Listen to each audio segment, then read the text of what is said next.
It's Friday. Right? We just finished week 5.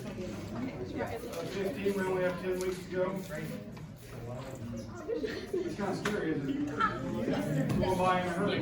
We have our first test next Wednesday, right? So, and it will be over chapters 9. There'll be a little bit of 12 on there. I'll put some of the introductory stuff that we're talking about today in terms of energy and those types of things. We covered this a little bit in General Chemistry 1 if you were here.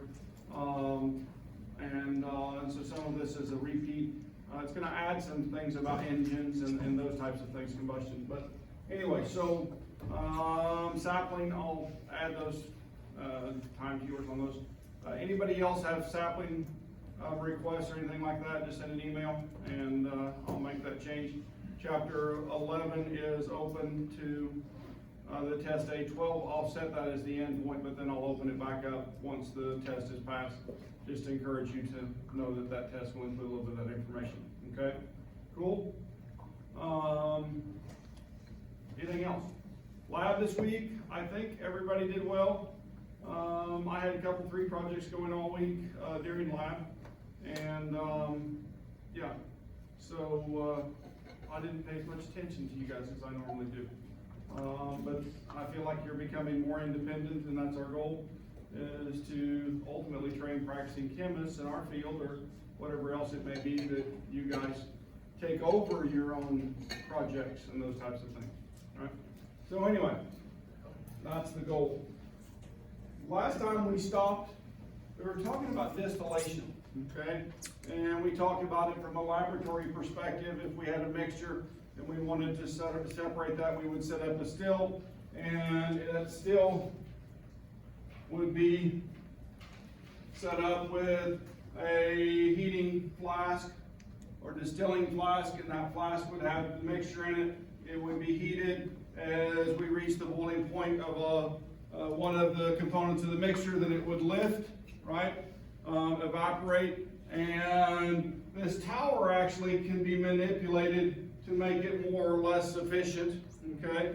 And so anyway, we can add beads and those types of things so that we have continuous repeated evaporation, condensation going on, where the lighter things have a better chance of making it to the top. And in fact, we moved from this tower, right, to the one on the next slide, the next 2 slides that we'll talk about. And then we have the condenser, and we capture what we want. So in the same fashion, this works, but instead of separating them one at a time, this tower separates all the different fractions at the same time. Okay? So the way the tower is engineered is that the hot crude comes in at the bottom, and the heavier fractions condense out in the lower plates, and the light fractions go all the way to the very top. Those that remain gas leave as a gas and stay as a gas, right? And so that's your methane, ethane, propane. Some butane would be mixed into that fraction. Well, in fact, if we look at the next slide, then we can kind of see a breakdown of the fractions that are leaving. And so C1 to C4, right? So C1 methane, C2 ethane, C3 propane, C4 butane. So that's the primary fraction going over the top. And then the next fraction, the gasoline fraction, C5 to C12. And then the kerosene fraction from C12 to C16, the fuel oil from C15 to C18, and then the lubricating oils, the greases, C16 to C20, and then the residue, the still bottoms, those are called asphalt, okay? Yeah, and we use that literally, that's what roads are made from when we put asphalt down. They use the still bottoms for petroleum distillation. Now, when we actually do the distillation, do we use some fractions more than others? Yeah, and in today's world, for example, this gasoline fraction is quite huge. It's actually gone down with the whole pandemic. significantly, which is kind of interesting. I can't wait to see all the numbers that come out in the next couple of years related to this year. The amount of CO2 in the atmosphere is going down, the number of gallons of fuel that have been burned will be down, and so on. And so it's going to be interesting to see all of that and how that, to me, that's interesting, I guess is what I'm trying to say, to look at that from that perspective. So anyway, when we have mixtures in the chemistry lab, so we went all the way to the big picture to a refinery, and now inside of the refinery, if I want to look at my fractions and know what each of those fractions contains, molecule-wise, then there are some techniques that we utilize in chemistry, okay? And one of those techniques we're going to talk about is chromatography, just for a minute anyway. And chromatography, the original name came from a botanist who was actually doing separations on plant pigments, okay? Michael Sweet, I don't know, Michael Sweet is what I like to call him because he did some pretty sweet science, right? But he took plants and he macerated them, used a number of different solvents to take the plant pigments, right? Chlorophyll, xanthophylls, carotenes, and those types of molecules would end up in his solvent. And then he used a number of different stationary phases, okay? And the stationary phase was in a column, and he would take the plant pigment, put on top of the column, and then flush the column with the solvent, okay? So in that, the plant pigments separated into layers, okay?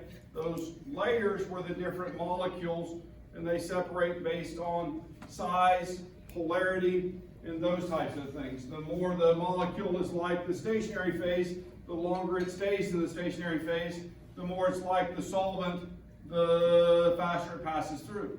Now, one of the cool things about liquid chromatography is that you can change the solvent as you go. You can run gradients so that you can speed up the separation. And then there's modern techniques now where instead of using a detector which only identifies when it comes out, then we can put a mass spectrometer on it and do further separations with that. And so we have some very powerful techniques. In the laboratory, we start with thin layer or paper chromatography very often to get a rough idea of the molecules that are there. If you're doing organic synthesis, it's very common to get a silica plate and put your product on a silica plate and set it inside of a beaker of solvent, let that come up. In fact, we did that in lab last semester. You guys remember doing that? So we did a separation like that.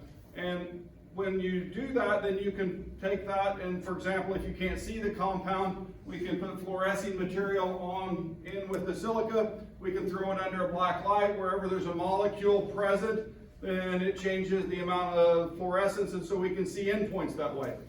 And then from that, we might decide how to set up a column to do the separation based on what we find from the thin layer chromatography. And so these are skills that you will develop when you stay in chemistry. Okay, so this is just that introduction to that idea. And then we can actually go to mechanical, instead of doing it by hand in a sense. We can take our liquid from a column chromatography and take a column with much finer particles in it. We can run at much higher pressures. It's for an HPLC, 2000 psi is not uncommon. And now we have UHPLC, which is ultra high pressures, cutting those separation times way down. And I've never run one, but I think we can run 6,000 to 10,000 psi on those. The fittings are much better, more seal better, and those types of things. Now, when you're running at very high pressures, when they blow up, the lines sometimes rupture and those types of things. You can struggle with that, yes. Or you can actually, instead of being in the liquid phase, we do separations in the gas phase. And so you can have a column, and we have a number of gas chromatographs upstairs. If you have a volatile organic, they work very well in gas chromatography. And so you dump them onto a hot injector, they go into the gas phase, and while they're in the gas phase, they can travel through columns. They can be short, 5 meters long, or we have one in our GCMS that's 30 meters long, literally. It's a glass capillary, and it does a very good job of separating most molecules, right, or many molecules. Now, we also can change the column so it more effectively separates something based on the polarity of the molecules or the size of the molecules and those types of things. And when you take my instrumental analysis class, we'll cover that in detail, okay? So that's where you'll see that in the future. All right, now detectors, we can use things just like our UV vis detector, the one we put the cuvette in, right? They make those with flow cells. Well, they're part of an instrument and very common in HPLC, the liquid chromatography with the pump, to have a Z cell inside of that. And so the plumbing comes in, and this part of the cell is windowed, and we put a light source over here, right? And a detector. And we shine light through as the solution passes through, right? And so we can see when color arrives, their absorbance will increase as a molecule arrives that has color or that absorbs light in the ultraviolet range, right? And so we can look at the absorbance of the molecule and then set our detector to look at that light at that place. We can do a mass spectrometer, and this is one of the most powerful techniques, and we can put that on a liquid chromatograph, right? LCMS, right? So, or we can put it on a gas chromatograph, which we have one of those GCMS upstairs, okay? Now, the neat thing about the mass spectrometer is it actually can see the molecular weight of the molecule very often, okay? Now, sometimes that falls apart and you don't see the whole molecule, you'll just see pieces of it, because a mass spectrometer takes an electron beam or other chemical ionization process. It makes an ion out of the molecule, but when it does that, it's kind of like hitting it with a hammer, right? And you break it apart into pieces. And so you normally can see the whole molecule, the parent ion, and then the pieces of the ion.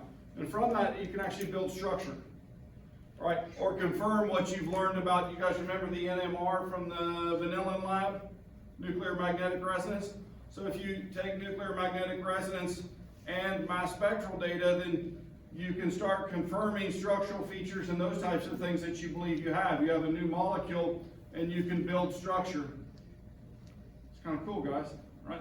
That's how we know the molecules that we know, right? We have looked at that. What's the third technique that's very complementary and synthetic labs? You have used it also. Infrared spectroscopy, IR. You guys remember using that one? Yeah. So anyway, so those all play a role. Now when I get to other detectors, FID, it's a flame ionization detector, highly sensitive, very popular in the world of trace compounds in the environment and those types of things. Although I would rather have the mass spectrometer, but the cost difference is enormous. Okay, does that make sense? So sometimes you can work out a method on an FID much less expensive. Now this last one, the thermal conductivity detector, is a very wonderful detector. You try to hold the temperature constant, and then as a molecule passes in the mobile phase, then it changes the conductivity between two electrodes. Not as sensitive, but very rugged, right? And very universal in its nature, unless the mobile phase and the compound you're looking at have similar conductivities.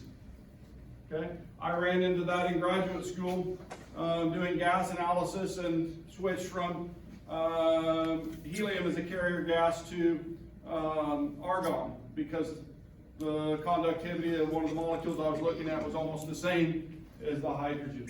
So, anyway, interesting, fun things you learn about in chemistry. So this is, I've been talking about chromatography, right? But this is a cartoon of a gas chromatograph. And so if you look, there's an injector. So you take your compound of interest, you put it in a syringe. Generally, it's very small volumes, okay, in the microliter world, right? And so for an instrument like this, now if I'm doing column chromatography, I'm in the milliliter, or maybe even liter world, okay? Or if I'm talking about a chemical refinery, now we're talking about kilos of stuff, right, or more. So anyway, depending on circumstance, but in the laboratory, these are very small volumes. You inject into an injector, the compound evaporates and expands into the column, and it runs through the column. So how does it separate? How does it separate? If the chemical is more like the column, it stays longer in the column. If it's more like the mobile phase, then it moves with the mobile phase. Now in gas chromatography, that is true, but the mobile phase is generally an inert gas, so it doesn't play as big a role in the separation as liquid chromatography. That's something else we'll talk about in instrumental. And then there's a detector, and that detector puts off an electrical impulse. That electrical impulse is converted from analog signal, electrical signal, to digital signal, and sometimes on the instrument itself, or sometimes in a board on the computer. Both things are done. And so that signal then arrives at a computer, and there's software written which can interpret that data. Right? Simple as that. Come a long ways to be able to do the separations that we do today, even from when I was a student and graduate student. I mean, the software packages, the things that you can do with them. I remember running a strip chart recorder, so instead of the computer, there was no analog to digital, it was analog. The analog signal came out of the HPLC I was running, and it would go to what's called a strip chart recorder, and that would run a servo, and paper would track at a constant velocity through there, and the needle would go up and down on the paper based on the amount of voltage that arrived there. And then if you got fancy, you got an integrator. But now when I was in college, I was using a strip chart recorder, and to get the peak areas, we commonly, mathematically, would use calculus, right? That's what these computer programs do. You have a peak that's coming out, what we would call a chromatogram, and so this is time, and this is response, and you guys have seen this with absorbance, right, or those types of things, that response, and so if it's, but anyway, with what I was doing, it was UV vis, the electrical signal was coming out, and you get the peaks, and so you'd have this piece of paper that, if it was a 20-minute run, the piece of paper was pretty long, and you would take that, and you would literally take a pair of scissors. Instead of doing calculus to estimate the area in this, because that you'd have to measure it, it was much easier to take a pair of scissors, cut that out. The paper was very uniform in weight, and you could use mass of the paper to get your percent areas of the peaks. Cut out all the peaks, weigh them, add all those numbers together, divide that by the fraction, and then you would know the percent of the response that came from each species. Today, you run the run, and it calculates those areas. There's no thought, right? It's kind of black boxes, right? This was a nice experience because it taught me something about calculus. Isn't that funny? What calculus is trying to do is just know the area of this that's inside of that from the baseline up, right? And it can use rectangles to estimate that, right? And or triangle shapes, or yeah. And that's what it does. That's really what, I mean, it's calculus. Is it scary? Yeah, well, half of it's that. It's finding areas under curves. What's the other half? Looking at changes, right? So in pure sense, it can be complex, but for practical applications, it's an invaluable set of mathematics that we use daily, guys. Okay? So there's my sell on why it's important to understand calculus so you can utilize it, right? My dad was an engineer, mechanical engineer, and he always talks about a conical, half conical, but with a flat-sided tank, and then the rest of it was round on top. And he tried and tried. He said it's not because it couldn't be done or anything else. It was a puzzle to him to try to come up with an equation to estimate the volume of the tank based on the height of the liquid. Because it was so many shapes, he said that calculation was quite complex. But it was a challenge that he talks about even today, or he's passed away now, but when he was still alive in his elder age, he still talked about that math problem. Right? Does that make sense? Yeah. It was much easier they measured the volume it was coming out and then marked the tank based on the volume measurements as it emptied. So that was in a feed plant for Carina Mills. All right, this is a chromatogram, right? Kind of like what I was drawing on the board. Is this one messy? So this is a petroleum, okay? And are there a lot of different fractions, sizes of molecules in petroleum? Yes. The answer is yes. And so if I'm looking up here, the key, we're starting at 5 carbon molecules, and we go to number 3 is 7 carbon, and then we have toluene and xylenes. Now, toluene is 1 ring with a methyl group on it. Xylenes is 2 rings, okay? And so it's larger. And so what we see is that in this case, it's separating based on size, the 5, the 6 carbons, the 7 carbons, right? But now, can we have multiple structures for 7 carbon chains? We can. We can have branch structures and we can have straight chains, right? And so they separate, those different structures separate a little bit differently, even though they're the same size, okay? Their relationship with that causes them to do that. And then we get to the xylenes, and these molecules are more discrete, and you notice there's not as many peaks in that region as there are earlier with the fractions where we can have multiple components. Cool? Right. So what's this called? A chromatogram. Now, usually we don't have concentration on that axis, right? We would have response to a detector, but then if you'll remember right, there's an expression that we talk about with UV vis. Absorbance is proportional to what? These are constants, proportional to concentration, right? That works with most detectors, okay? That relationship, I know that's for visible light, but usually the response, now, that's not always true because there's molecules. I talked about the FID. Remember the FID? Flame ionization detector? Well, if I start throwing in heavily halogenated molecules, they don't burn. And if a molecule doesn't burn, then it doesn't ionize. And so it has very little sensitivity to those types of molecules, right? You guys with me? Yeah. So certain detectors work better for certain molecules. We learned about that in instrumental, okay? All right. Shifting gears. The chromatogram on the previous slide showed that there's different molecules in fuel. Okay, that was the gasoline fraction. All right, and so you guys on the pump, you guys have seen that number over and over again, and you try not to push that one that's like 91, right, or 92. Why? Octane rating? Premium? It's more expensive, right? So you're down there at that 89, right? Is that right? Yeah. Now there are a few cars that recommend you only burn premium. Yeah.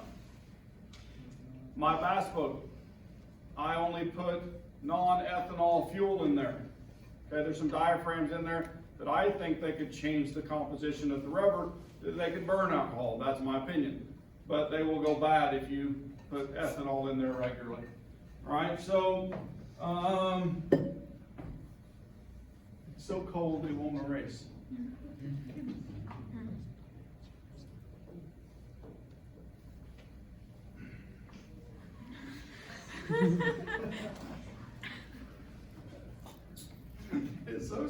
Dr. Easton had one of our students get a new eraser down here, so that, because he thought it was the eraser. I think it's the temperature.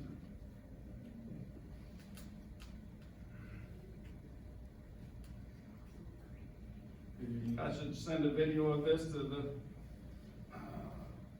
Dean of Administration, expressing that we need a little warmer temperatures in our classrooms.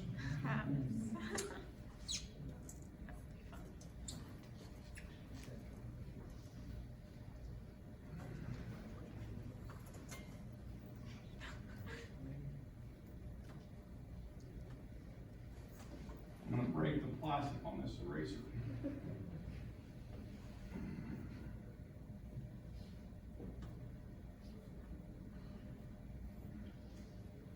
We've had temperature issues in this building for a number of years, and I remember one winter we were getting ready to do a lab, and we got the chemical out, and it was to measure by volume, and it took me a little bit to figure it out. It was in one of my junior senior classes, and it was a solid. And my students were saying, well, Dr. Christo, we need to weigh this? How do we get it out of the bottle? It's a solid, right? You know, narrow cap. And so it was just because the lab was so cold, its freezing point was like 57 degrees, and it was below that, and literally it was in the solid phase. So we had to warm it in a hot water bath to thaw it out so that we could use it. It's a fun story, isn't it? Real story. So anyway, octane rating. When we talk about octane rating, we actually do octane ratings with test engines. So they have engines that they put a fuel in, and they fire the engine up, and they listen, and the engine pings. Have you guys ever heard an engine ping? So, or knock, that's another word that they use, okay? And so when it doesn't completely fire, then there's some carbon left over in the cylinders. And when there's carbon left over in the cylinders, then when the next batch of fuel comes in, as that valve opens and the next fuel comes in, it pre-detonates. Okay? And when it pre-detonates, it fires when the piston is coming up instead of when the piston is at top dead center or moving down. And so when it fires early, it pushes against the piston, and then it takes away from power and those types of things. And they call that a knock or a ping, okay? And so if I put in a fuel like heptane, now if I'm talking about heptane, what is heptane? If I were to draw it on the board, what would I draw? Why don't you guys draw heptane on your book there, on your notes? Methyl, ethyl, propyl, butyl, pentyl, hex, hep. Yeah, I literally do that sometimes, guys. I mean, I guess I know them now, but I mean, when I first started, I literally counted about them on fingers. Just learned them in order and went on. So,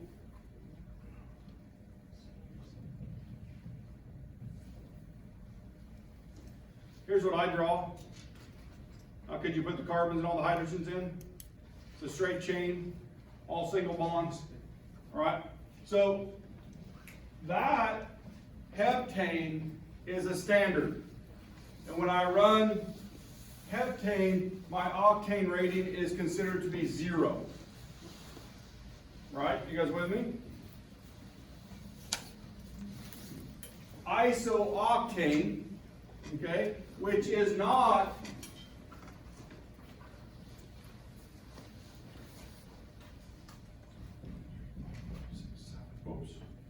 excited there. I thought I was counting on it.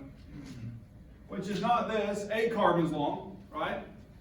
It's actually 2,2,4 trimethylpentane.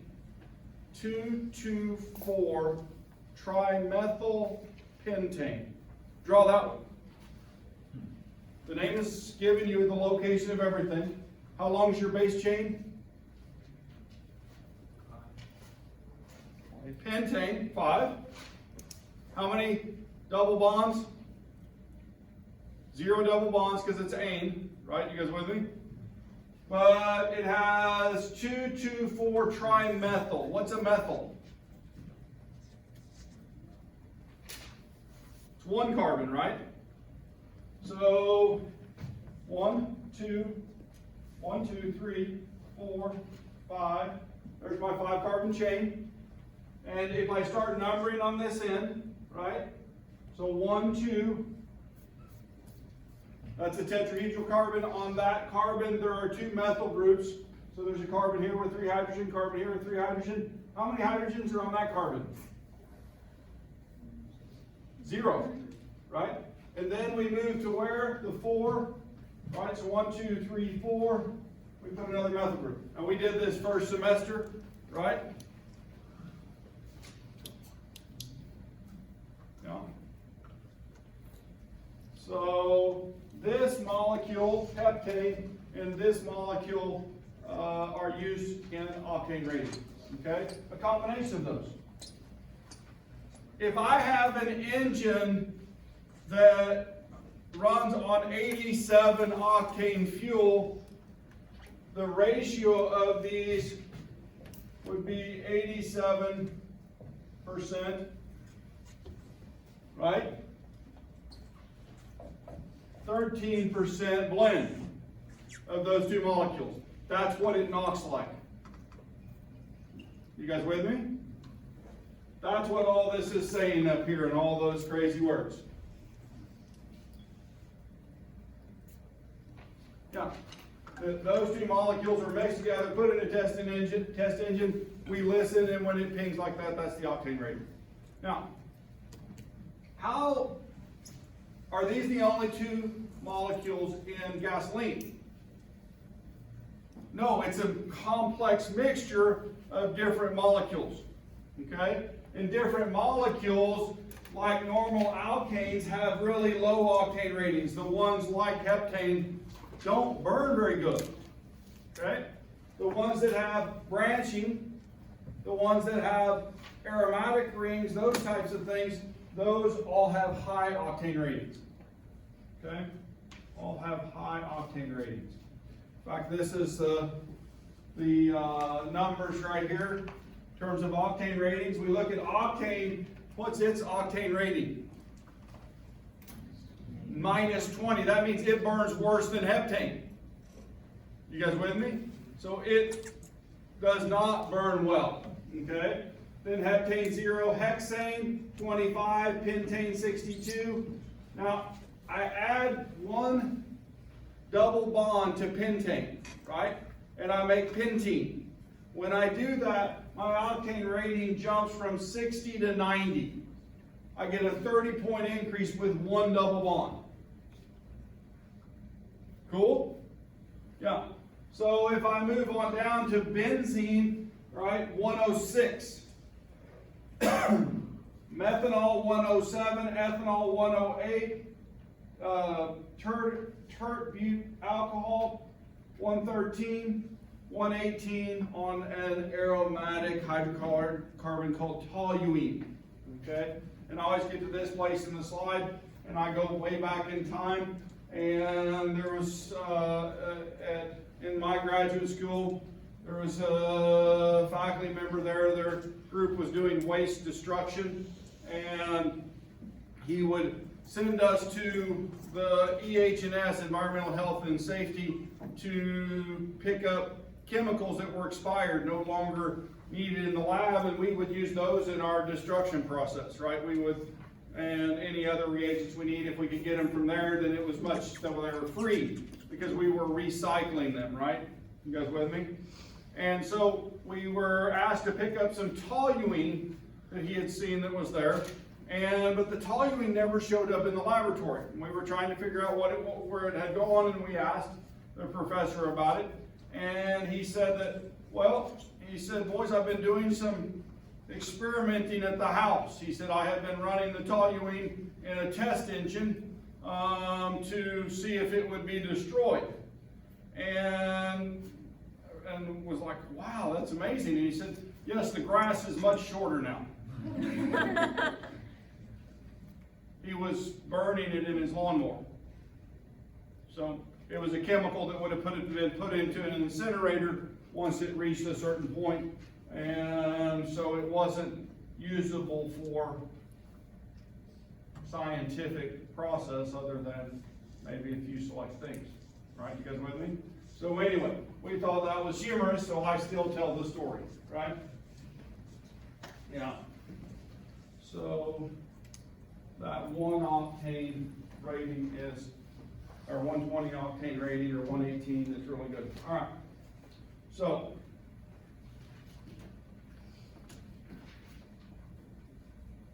you guys, if you look at those cartoons on the board, and you see a couple of pistons, there's two different circumstances. On the left-hand circumstance, what do you notice? The spark plug is firing and the fuel is combusting, and what? You get a clean fire, right? What about the one on the right? Spark plug's not firing, but fuel's still combusting. The spark plug's not firing and the fuel's combusting. So when it's combusting down on the surface of the piston, it can also happen on the valves, and can put carbon on the valve seats and so on. Okay? And so anyway, smooth ignition, pre-ignition. Okay, that's what we're talking about with octane rating. The fuels that don't burn well have low octane rating. They leave unburned carbon inside of the cylinder, and it gets hot and red and it knocks. Okay. Now, the same thing can happen up in the mountains. Anybody drove up in the mountains and had their engine knock severely? Yeah, it's because there's not enough oxygen. And so you can go to a higher octane rating fuel and get rid of a lot of that. Now, modern engines, guys, are better than the engines in my day. And those computers really are smart, and they really do adjust those fuel to oxygen or fuel to air ratios so that you get clean combustion. So we don't see near as much of this as we did in my generation. Okay? So engines really are better. But the thing about it is that if I have a crankshaft, right, and I have multiple pistons, and then on the end of that crankshaft on one side is a gear, and that goes up to a set of valves, and then there's a smaller lobe device up here that pushes rods down called a cam, okay, and they're all tied together. And then in fact there's a timing device that is connected into that system that sends spark at the right time. It's done today with computers. It used to be done mechanically, okay? And so you would adjust the timing on a vehicle mechanically. Now they do it with a computer, okay? And we get better spark. But in that, then we have a rod and we have a piston that comes up, and depending on where it's at, in fact it's showing up here, there's valves, right? And so when your engine is running, then when it's pushing up, it can exhaust, right? For example, the exhaust valve will be open. Then when it downstrokes, the exhaust closes and then opens up the fuel, right? And so from the intake. And so when that piston goes down, it's pulling fuel into that chamber. And then as it comes back up, then timing-wise, then both those valves are closed, right? And the spark plug fires. And when that spark plug fires, it puts downward force onto that piston. That's what drives us, okay? And you put a series of pistons in, and they're all working together to efficiently provide power to transmission, right? And then from that transmission to your wheels to push or pull you along. Right, you with me? Yeah. So in that, when it starts knocking, pre-detonating, what happens to your efficiency? Yeah? Well, when it pre-detonates, it doesn't burn all the gas because it doesn't have enough compression to burn all the gas, and so you lose power. You lose power, and it's obnoxiously apparent in some situations. I remember dragging a trailer up over the Rocky Mountains, and 1978 Ford pickup. It had a 400 in it, it was a great engine, 4-speed transmission, and I'm telling you, when you got up to high altitudes, it was really ugly. That's all I gotta say. Yeah, and you thought there was something wrong with your truck, it was pinging so bad. Yeah, cool. All right, so there are ways to remedy this. One, higher octane fuels. Right? Why higher octane fuels? They'll burn better. They burn better, simple as that, right? So, are there ways to change the octane rating? Look at that price right there. Hey, we've approached that recently, right? I remember showing that when gas was over $4 a gallon, right? And people going, wow. You guys realize that I bought gas for under 25 cents a gallon? Yeah. Go-kart when I was a kid. Yeah. So, anyway, so gas changes in price. We have selections to make, and like I say, in the modern car, this becomes a little less important. And fuels are better than they used to be too. The understanding, the chemistry, and all of that, it's really grown. But we have additives, right? We once had lead. You guys have heard of leaded fuel? And now we have unleaded fuel. Everything's unleaded. Well, they use tetraethyl lead as a catalyst to raise the octane rating of fuels that were poor quality. They've changed to ethers and those types of things. Always aromatic molecules are good to do that. And so all of those things help improve how well gas burns. Now, we talked a little bit about the fractions and being able to identify what's in each fraction and those types of things by chromatography, and how our tower distilled different fractions. And this slide actually talks about when we actually get done distilling, then we can start taking some of those bigger fractions, the kerosenes, for example, and we can take those and we can cut them in two. Okay? And so high temperature, high pressure, catalyst, and alkanes break into shorter chains. Right? So we can take a 12 fraction and make 6 fractions. And when we get the 6 fractions, then those work for gasoline. Right? You guys with me? And 13, 14, 15, so on. Increasing amounts of gasoline fraction are available, and it also makes alkenes. Now, what did we learn about when we get a double bond on a short chain? Does that improve the octane rating? Yes. It does. So right there alone, when we crack it, then we're improving our octane rating. But that's not normally enough. This is just showing that pressure and showing the change. This is a C16, and so we see that long straight chain, and then we see that double bond that's formed, and then so we get 2 C8s, one's an alkene, the other's an alkane, and so there alone we've made more of a gas fraction with a little bit higher octane rating. And then if we go on and we actually do another step, we do catalytical reformation, okay, or reforming, and so petroleum alkanes react, and they put in that same process some catalysts which change the molecules, okay, and so we get other isomers which are more branched, or even have ring structure, which helps increase, or even aromatic structure, and so. And we can kind of look at that. Here's a 25 octane C6H14, and under catalyst conditions, we get benzene and 4 hydrogens. In fact, what's interesting is was at the time this slide was made, the primary source for hydrogen cars and vehicles. I thought hydrogen cars were supposed to be cleaner and not use hydrocarbons.